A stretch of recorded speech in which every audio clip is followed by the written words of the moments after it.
Bismillahirrahmanirrahim. Assalamualaikum warahmatullahi wabarakatuh. Alhamdulillahi rabbil alamin wa bihi nasta'in wa ala umuri dunya waddin.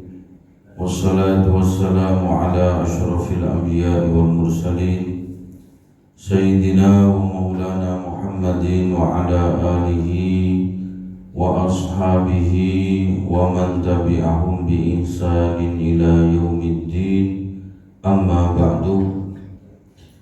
Ingkang kawula hormati lan kawula mulyakaken pengurus takmir Masjid Al-Firdaus, ingkang kawula hormati lan kawula mulyakaken para bapak, para ibu sedaya ingkang minulya.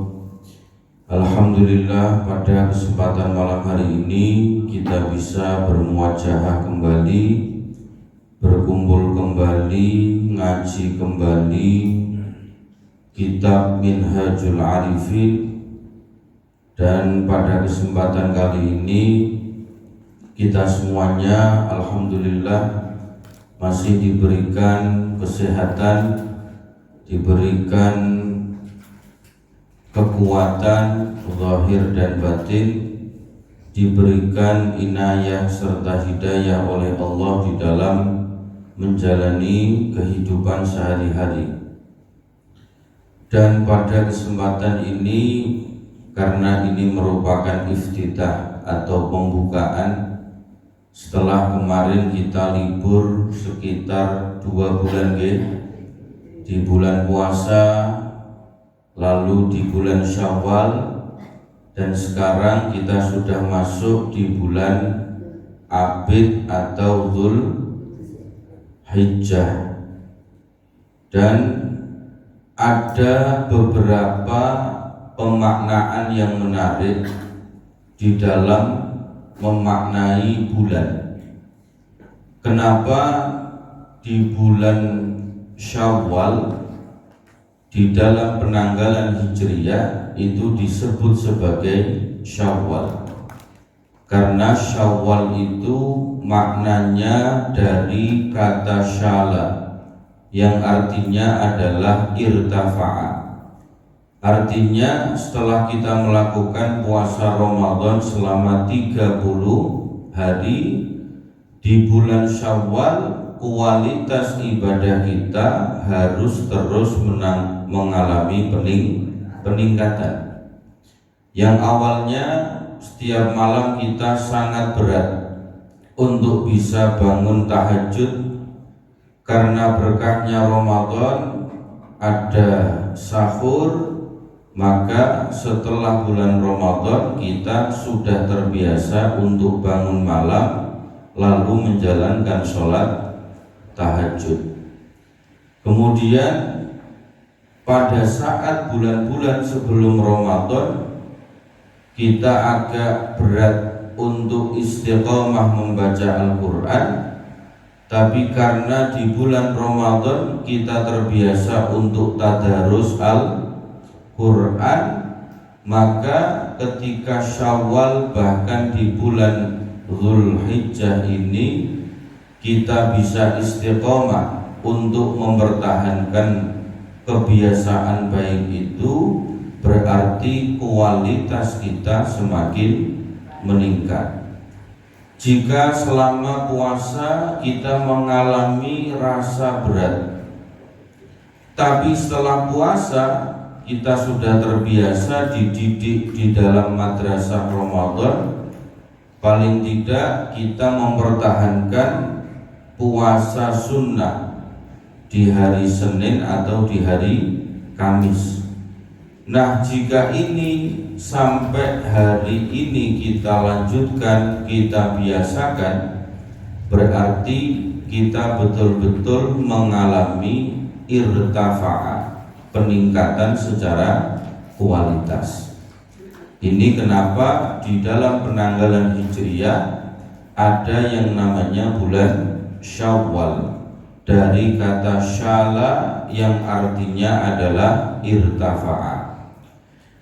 Kemudian setelah Ramadan di bulan Syawal kita juga menjalankan sebuah tradisi agung yang kita kenal sebagai Idul Fitri. Idul Fitri artinya dari kata ada ya'udu, yang artinya adalah kembali. Kembali kemana? Kepada fitrah. Di dalam sebuah kamus bahasa Arab yang ditulis oleh seorang sastrawan, oleh ulama ahli bahasa lughawi namanya Imam Fairuz Abadi, beliau mempunyai sebuah kamus namanya Qamus Al-Mukhit. Di dalam kamus ini dijelaskan makna fitrah paling tidak ada 3. Yang pertama, kata fitrah atau fitrah itu dari kata fatoro, yang artinya adalah menciptakan. Maka di dalam Al-Quran dijelaskan fatiris samawat, artinya Allah menciptakan berbagai macam jenis makhluk, berbagai macam lapisan langit yang ada di langit.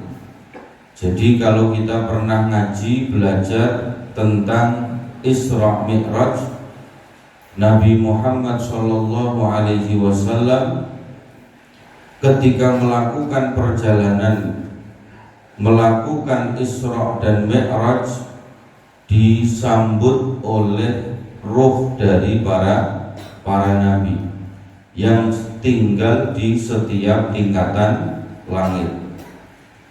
Kemudian kalau kita renungkan lebih jauh, di langit yang luasnya tidak terbatas ini ternyata ada jenis-jenis makhluk Allah yang berwarna-warni.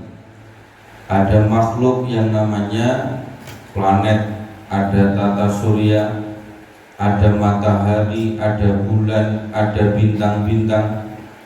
Semuanya berjalan, bekerja secara harmonis, tidak pernah mengalami gesekan, tidak pernah mengalami benturan, karena semuanya sudah didesain, dirancang oleh perancang agung, yaitu Allah Subhanahu wa ta'ala.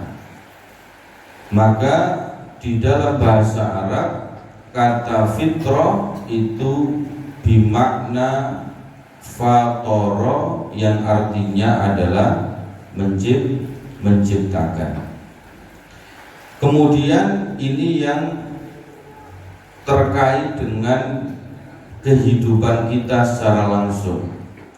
Makna fitrah yang kedua adalah kemurnian, kesucian, kedamaian, kebahagiaan. Ini makna dari kata fitrah.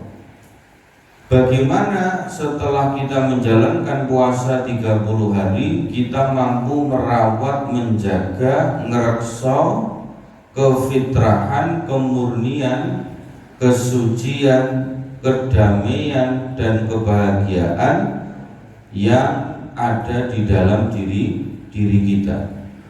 Karena dalam satu hadis dijelaskan, orang yang sudah selesai menjalankan puasa itu laksana seperti bayi yang baru lahir dan dilahirkan dalam kondisi suci. Kullu mauludin yuladu alal fitrah. Nah, paling tidak ada 4 hal yang harus kita lakukan supaya kefitrahan kita ini bisa kita rawat, kita jaga di dalam menjalani proses kehidupan. Yang pertama, kalau kita ingin selalu menjaga kefitrahan kita, maka di dalam Al-Quran dijelaskan, ya ayyuhalladzina amanu in tansurullaha yansurkum wa yuthabbit aqdamakum. Ini langkah pertama.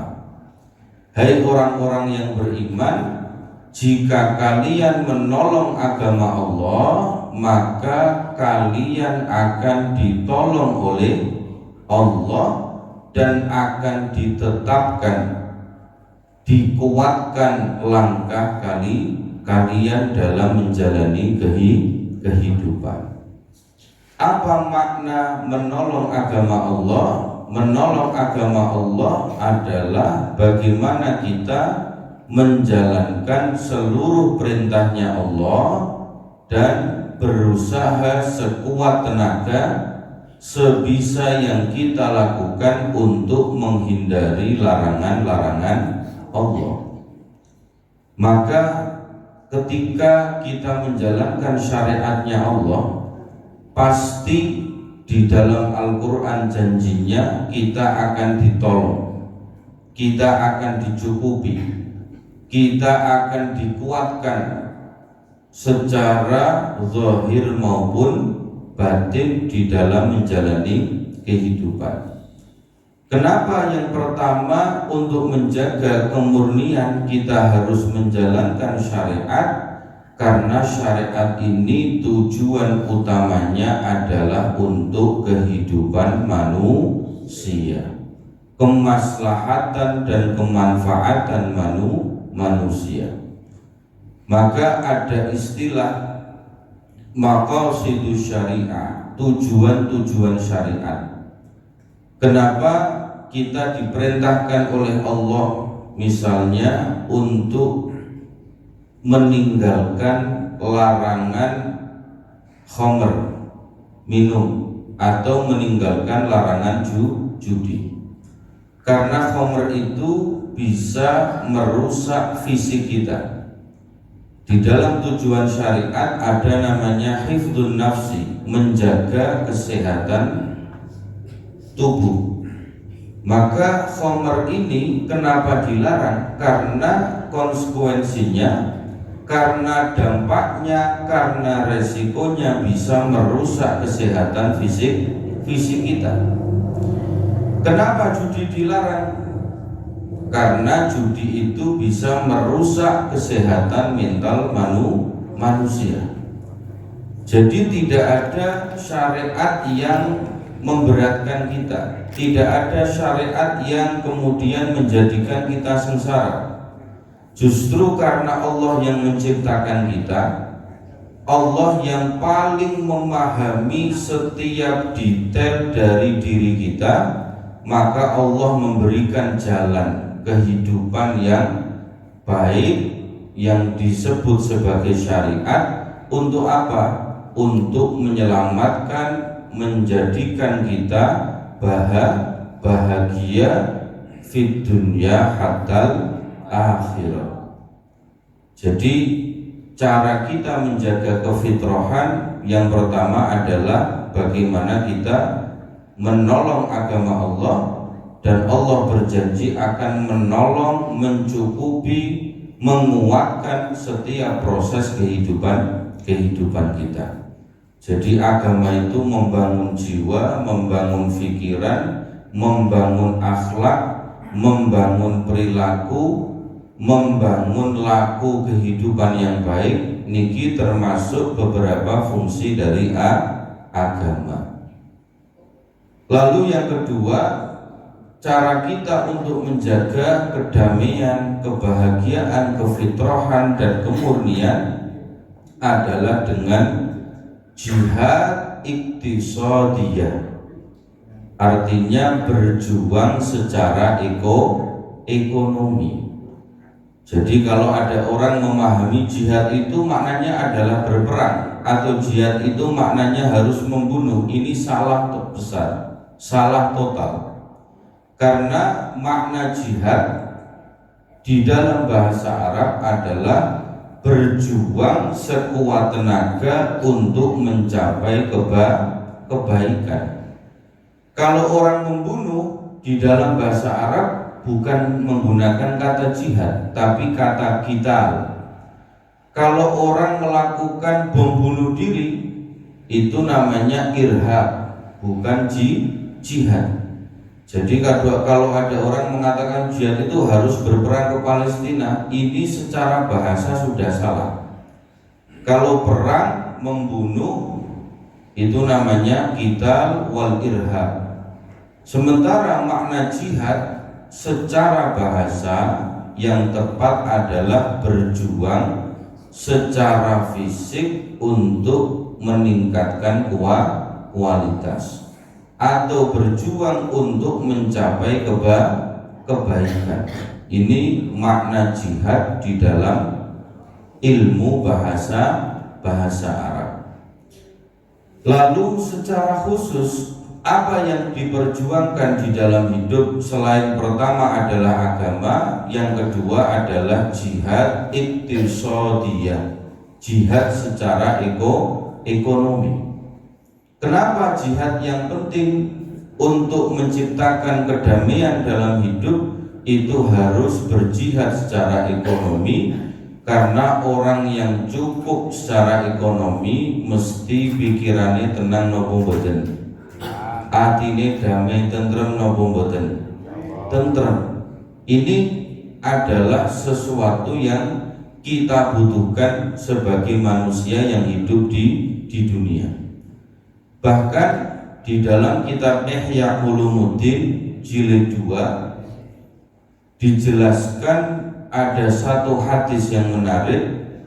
Imam Al-Ghazali mengutip sebuah hadis, dzunubun la yukaffiruha sholatun wala saumun wala zakatun wala hajjun illal humum fi talabil ma'isyah.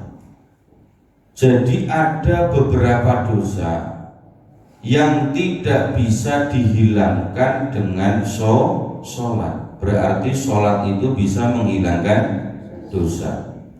Tidak bisa dihilangkan dengan puasa. Berarti puasa ini juga bisa menghilangkan apa? Dosa. Tidak bisa dihilangkan dengan zakat. Berarti zakat juga bisa menghilangkan dosa. Dan tidak bisa dihilangkan dengan haji. Tetapi ada beberapa dosa justru bisa hilang, illal humum fi talabil ma'isyah, kecuali orang yang dalam keadaan kesulitan ekonomi, dia tidak kecil hati, dia tidak menyerah, dia tidak patah semangat untuk mencari nafkah sumber kehidupan bagi keluarganya. Ketika saya membaca hadis niki, kulo ongan-angen malih, saya baca lagi bolak-balik. Loh, ini kok ada hadis yang menarik. Justru dosa ini bisa hilang karena apa? Perjuangan ekonomi untuk mencukupi kebutuhan keluarga. Akhirnya kulo merenung, kulo kaitkan dengan kehidupan nyata yang saya lihat, yang saya pahami, yang saya amati. Ternyata wong golek pangan iku nggih rekoso. Nggih napa mboten, Pak? 2 minggu yang lalu kula nembe mawon dugi saking Palembang. Jadi jam 1 malam banyak masyarakat niku pun kerja. Kerjane napa? Kerjane niku nderes karet. Menawi bapak-bapak sing nate ada pengalaman di Sumatera, jam 1 malam niku pun nderes. Di tengah hutan tanpa ada penerangan sama sekali. Nek bejane ketemu macan, yo nek urip alhamdulillah. Nek mati yo wis jatah. Nek ketemu babi hutan, nek urip alhamdulillah. Nek mati yo jatah. Niki totoane nyawa. Kemudian kanca-kanca piyambak banyak yang sampai boro niku napa? Merantau nggih. Sampai keluar Jawa, ninggalke anak bojo, bahkan sampai keluar negeri. Teng mriko nasibe kados napa mboten ngertos.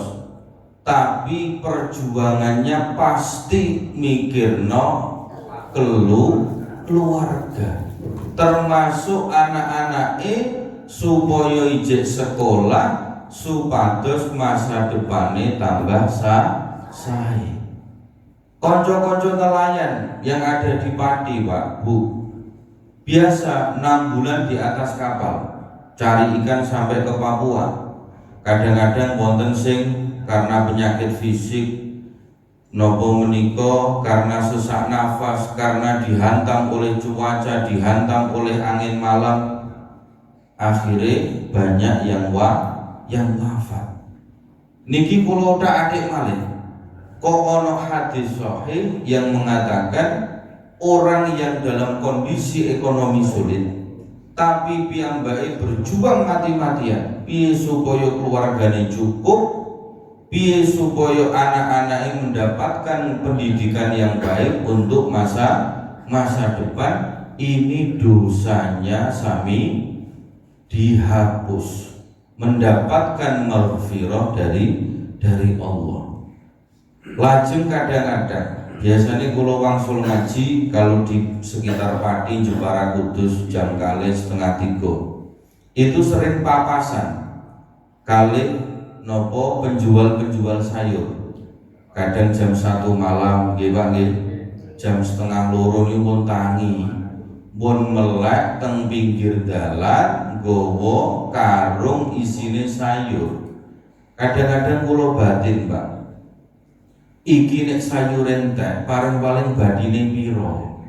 20.000, 30.000 niku nek telas doyo. Kadang-kadang nggih nek mboten payu terus pripun? Niki kula batin, kula angen-angen saestu perjuangan pejuang nafkah niki nek cara Kanjeng Nabi kados napa niku sempet kula batin. Nah, tidak sengaja ketika membaca kitab Ihya niku wonten hadis niki. Jadi dzunubun la yukaffiruha sholatun wala shaumun wala zakatun wala hajjun illal humum fi talabil ma'isyah. Maka dalam setiap menjalani proses hidup mesti wonten ketiga, wonten rendeng. Ekonomi selalu kadang nggih stabil, kadang-kadang nggih boten stabil. Lah nek tiyang niki kok memahami hadis niki uripe nggih kepenak. Nek wayah ekonomi digawe gampang, rezekine rupa harta benda. Tapi pada saat ekonominya angel, tapi masih terus berjuang untuk keluarga, untuk masa depan anak-anaknya, niki dosane di ngapura kalih Gusti Allah. Kinten-kinten nek diangen-angen urip niki sejatine wonten sing sia-sia napa mboten, Pak? Mboten enten.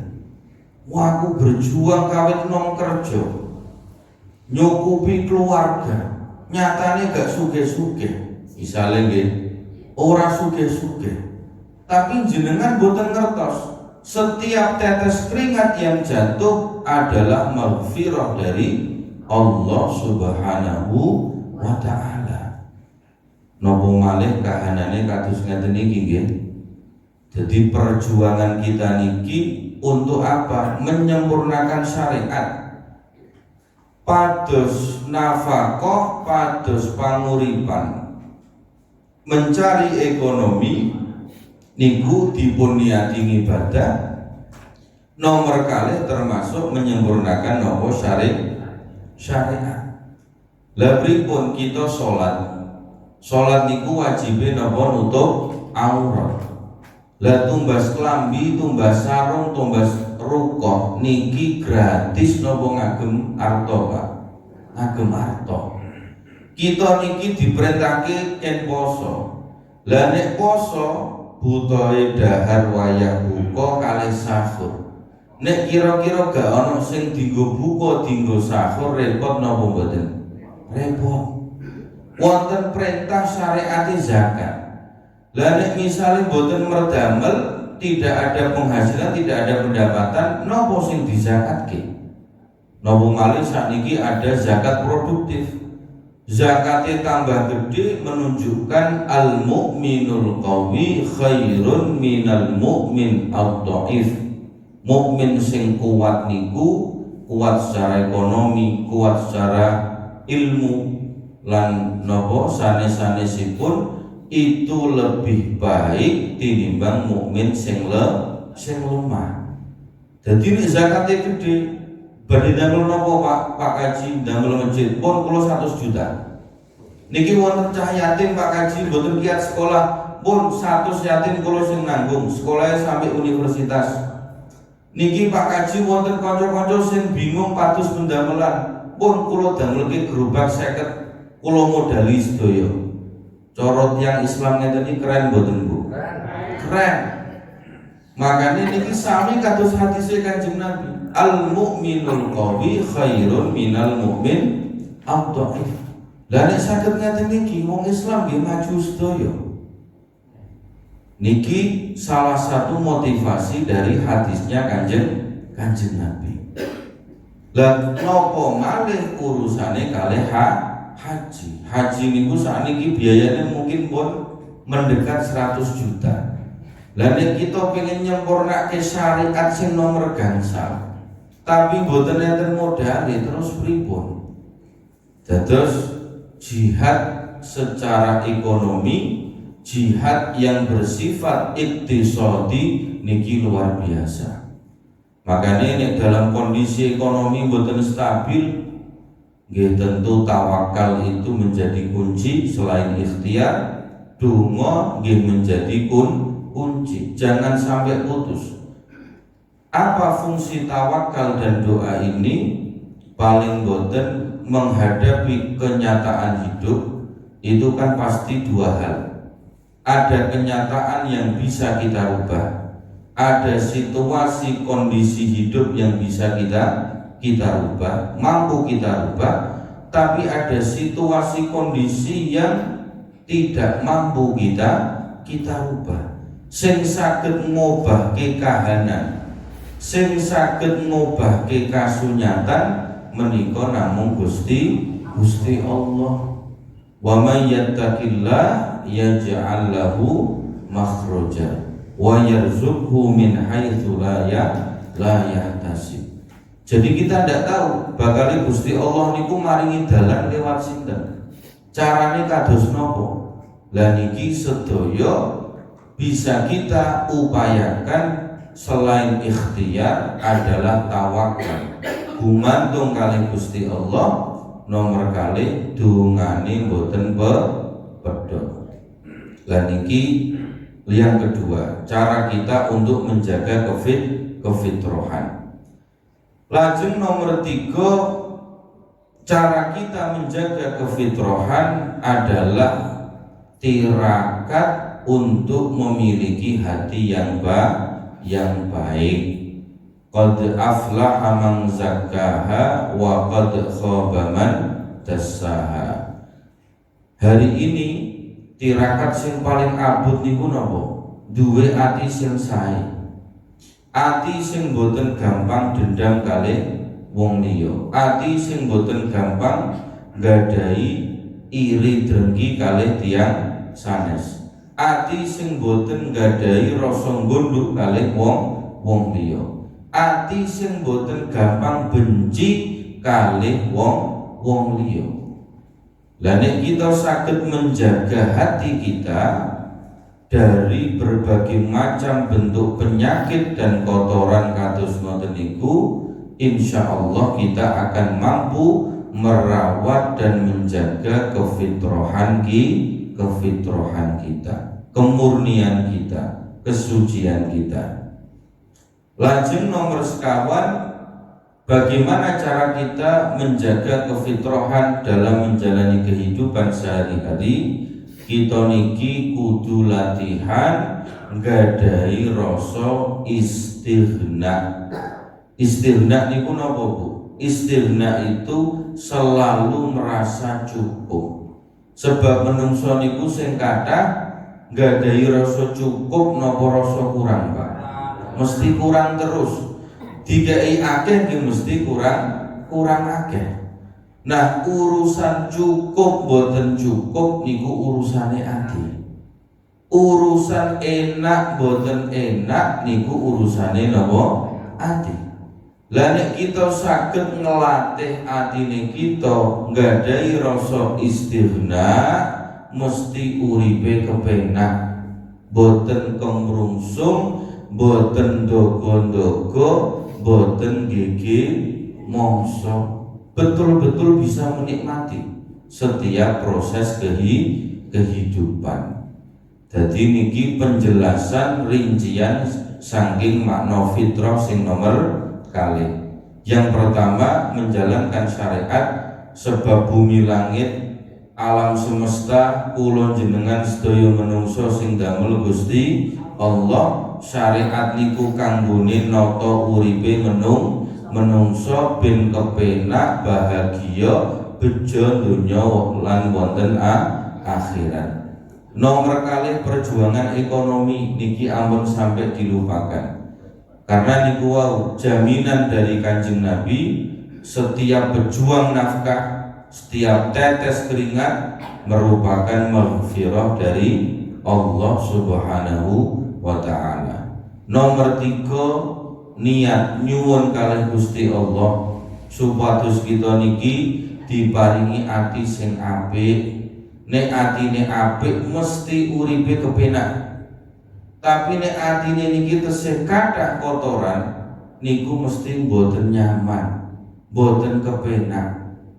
Lajeng nomor sekawan, kita harus melatih rasa atau hati kita untuk memiliki rasa cukup dalam hal apapun. Lah nek niki pun biasa dilatih, Pak. Insya Allah nggih mboten gumunan, nggih mboten kagitan. Niki makna fitrah yang kedua di dalam nopo menika penjelasan arti dari fitrah. Lajeng nomor 3, maknane fitrah niku kembali ke jati diri. Niki maknane fitrah sing nomor 3. Dalam bahasa Imam Al-Ghazali namanya ma'rifatun nafsi. Piye iso mahami hakikat sejatine awake. Lah niki ada 5 hal, paling tidak ada 5 hal yang harus kita fahami supaya kita utuh memahami diri kita. Ingkang sepindah dalam bahasa Jawa kita niki kedah saged among rogo, bisa merawat raga fisik kita. Karena fisik kita niki sami kados kendaraan. Arep kerja yang nggawa awak, arep ngibadah nggih nggawa awak. Jadi penting sekali jangan sampai kita niki menyepelekan sing jenenge awak. Nah, bagaimana cara kita merawat raga fisik kita ini? Itu kuncinya adalah cukup. Jadi awak niki boten purun kurang, boten purun luwih. Contohnya napa, Pak? Kalau kita banyak makan gula, potensi penyakit diabetes, gula darah saged napa boten? Pasti. Tapi kalau raga fisik kita niki kurang, misalnya kurang ngunjuk toyo pedak, kurang minum air putih, niku nggih mesti awake gampang loro. Jadi sing gampang dieling-eling, cara kita merawat fisik raga kita ini cukup, nggih cukup dahare, cukup olahragane, cukup mikire, ampun kebanteran. Leres napa mboten? Lah niki kuncinya cukup, gak luweh gak kurang. Nomor kali tenggene awake kita niki wonten akal, pikiran. Akal niki kuncinya nopo? Kuncine jembar. Lah pikiran saged jembar kalau pikiran kita niki biasa menyerap ilmu. Jadi sing diarani al ilmu nurun, ilmu niku laksana cahaya yang memberikan pencerahan, memberikan pepadang kepada kita kalau otak kita, pikiran kita terbiasa untuk menyerap ilmu. Nek pikirane jembar, ningali urip dadi jembar napa mboten? Jembar. Tapi nek pikirane sempit, ningali urip situasi kondisi dadi napa? Sempit. Makane tenggene hadis mesti urusane bab ilmu sedaya. Thalabul ilmi fardhatun ala kulli muslimin wa muslimatin. Kanjeng Nabi bahkan mewajibkan. Sebab nopo menungso niku umate ben cerdas, delok urip niki ben jembar. Makane fardhah niku maknane kalih tenggene bahasa Arab. Wonten makna kewajiban, wonten makna kebutuhan. Lajeng wonten malih dawuh Kanjeng Nabi, utlubul ilma minal mahdi ilal lahdi. Dikon sinau terus mulai saking ayunan sampai tenggene liang lahat. Ilmu napa mawon supados pikiran kita niki jembar, ningali kahanan dados jembar. Lajeng nomor 3 tenggene awake kita niki wonten sing jenenge ati utawi kolbu. Kunci ngerawat ngomong ati niki napa? Resik, bening. Nek atine bening, ningali napa mawon dadi bening. Tapi nek atine butek, ningali napa mawon nggih dadi butek. Makane tazkiyatun nafsi niki pentingnya teng mriku.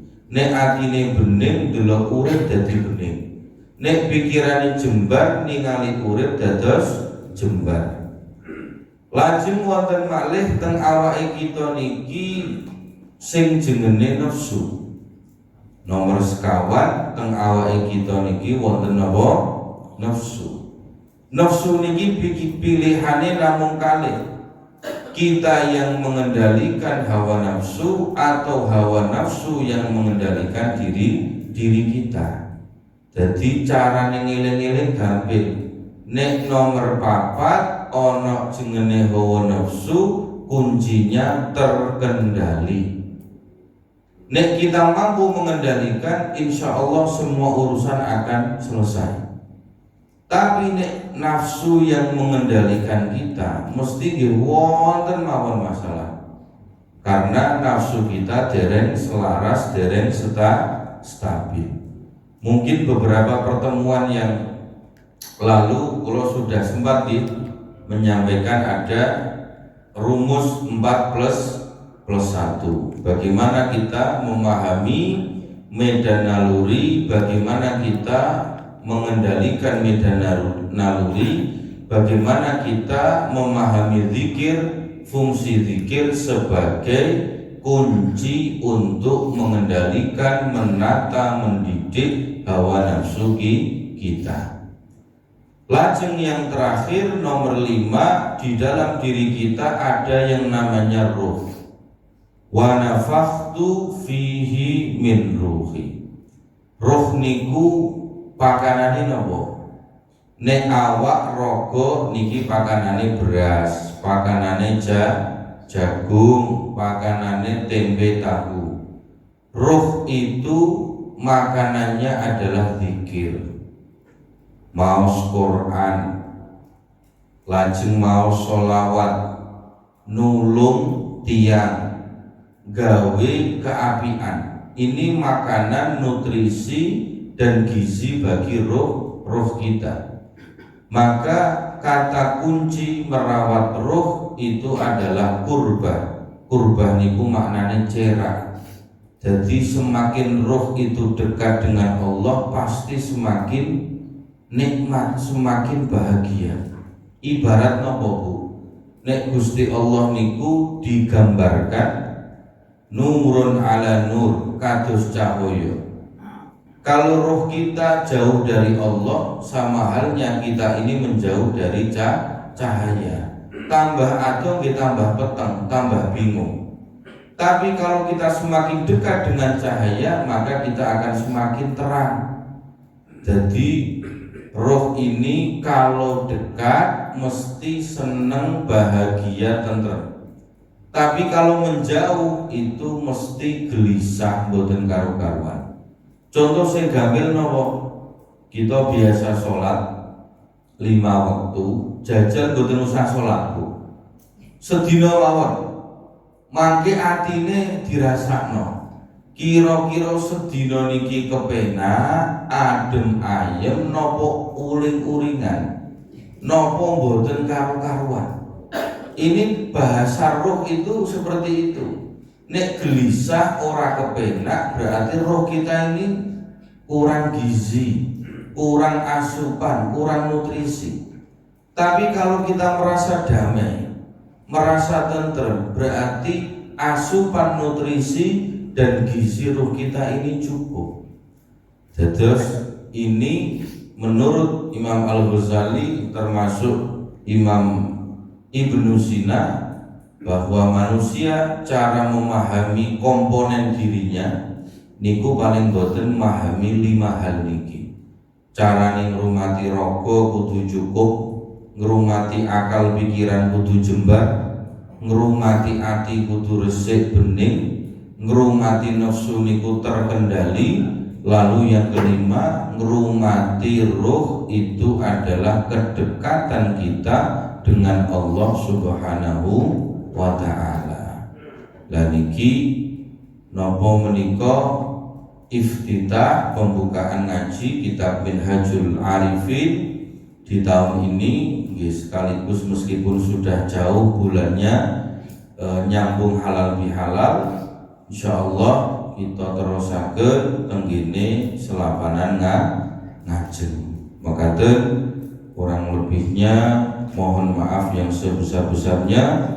Wallahul muwaffiq ila aqwamit thoriq. Assalamualaikum warahmatullahi wabarakatuh.